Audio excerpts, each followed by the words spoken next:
গেছে, পর্যাপ্ত পরিমাণ কৃষক আমদানি করতেছে। সেই হিসেবে এলসি পেঁয়াজ মার্কেটে না আসায় অনেক ভালো। অনেক ভালো। আচ্ছা আচ্ছা, কেমন বুঝতেছেন? আমি একজন ব্যবসায়ী হিসেবে সরকারের কাছে আহ্বান করব, এলসি পেঁয়াজ বাংলাদেশে না আনো, বাংলাদেশের কৃষকরা দুটো টাকা পাক, তাতে কৃষকরা বাঁচবে, দেশও বাঁচবে। বাজার বাড়ছে কমছে সে বিষয়ে জানাবো। এদিকে যুক্ত হয়েছেন আমাদের সঙ্গে সরাসরি ব্যবসায়িক। আসসালামু আলাইকুম। ওয়ালাইকুম আসসালাম। কেমন আছেন? আল্লাহর রহমতে ভালোই আছে। ভাইজান আজকে বেচা বিক্রি কেমন ছিল আপনার? পেঁচা বিক্রি ভেতর পুরাতন পেঁয়াজের বাজারটা একভাবেই আছে, 125-30 টাকা, কিন্তু নতুন পেঁয়াজের দাম কমে গেছে। নতুন পেঁয়াজের বাজার কমে গেছে। নতুন পেঁয়াজের বাজার কমে গেছে। আমরা একটু আপনার কাছ থেকে জানবো আসলে এই নতুন পেঁয়াজ আমদানিটা কেমন হয়েছে। হ্যাঁ, নতুন পেঁয়াজ আমদানি আল্লাহর রহমতে ব্যাপক পরিমাণে হয়েছে।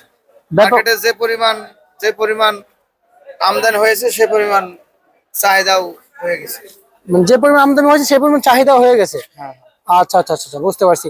এমনিতে বাজার বাড়বে কেমন বুঝতেছেন না কমবে? না, পেঁয়াজের বাজার আর বাড়বে না। এখন আপনার নতুন পেঁয়াজ কৃষকরা পর্যাপ্ত পরিমাণ মার্কেট আমদানি করতেছে।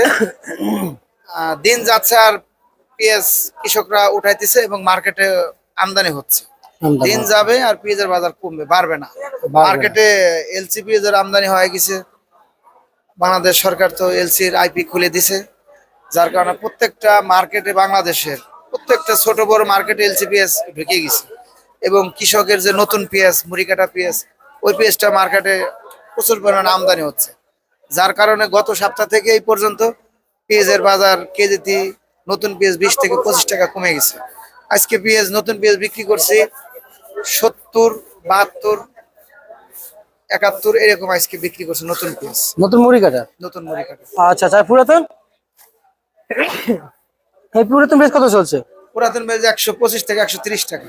আচ্ছা আচ্ছা, আর আচ্ছা এই ছোটটা কত চলছে? ছোটটা ছোটটা একটু দাম কম। কি পরিমাণ আছে? 105 টাকা, 10 টাকা এরকম।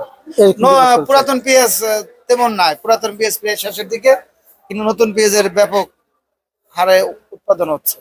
আচ্ছা আচ্ছা, নতুন পেঁয়াজের তাহলে যেহেতু উৎপাদন হচ্ছে ব্যাপক হারে, তাহলে এলসির কি প্রয়োজন হচ্ছে নাকি আমাদের?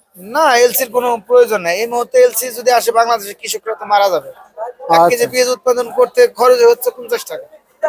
আচ্ছা, যে পরিমাণে পেঁয়াজের দাম, বীজের দাম বেশি, কীটনাশকের দাম বেশি, এখন ইন্ডিয়ান পেঁয়াজ না আসায় ভালো। নতুন পেঁয়াজ যেহেতু মার্কেটে ঢুকে গেছে, পর্যাপ্ত পরিমাণ কৃষক আমদানি করতেছে।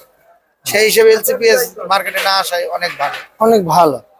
আচ্ছা আচ্ছা, কেমন বুঝতেছেন? আমি একজন ব্যবসায়ী হিসেবে সরকারের কাছে আহ্বান করব, এলসি পেঁয়াজ বাংলাদেশে না আনো, বাংলাদেশের কৃষকরা দুটো টাকা পাক, তাতে কৃষকরা বাঁচবে, দেশও বাঁচবে। আচ্ছা আচ্ছা, আজকে হাটের খবর নিয়েছেন এই পুরাতন পেঁয়াজের? হ্যাঁ, পুরাতন পেঁয়াজের হাটের খবর নেওয়া হয়েছে। কত কত যাচ্ছে? পুরাতন পেঁয়াজ হাটে যাচ্ছে আপনার 5000-5200 এরকম বিক্রি হচ্ছে। এরকম বিক্রি চলছে না? হ্যাঁ। 5200, 5200, 5000 এরকম বিক্রি হচ্ছে। এরকম বিক্রি চলছে। হ্যাঁ। আচ্ছা আচ্ছা আচ্ছা, বুঝতে পুরাতন পারছি। পেঁয়াজটা একটু মানে চাহিদা বেশি মার্কেটে। ঢাকা শহরে অনেক রেস্টুরেন্ট, মানে অনেক চাইনিজ হোটেলে পুরাতন পেঁয়াজ দিয়ে বিরিয়ানি করে, যার কারণে পুরাতন পেঁয়াজটা হোটেল পার্টি নিচ্ছে ভালো। আচ্ছা আচ্ছা, বুঝতে পারছি। ঠিক আছে, ধন্যবাদ। এ ছিল আজকে সর্বশেষ ঢাকা থেকে।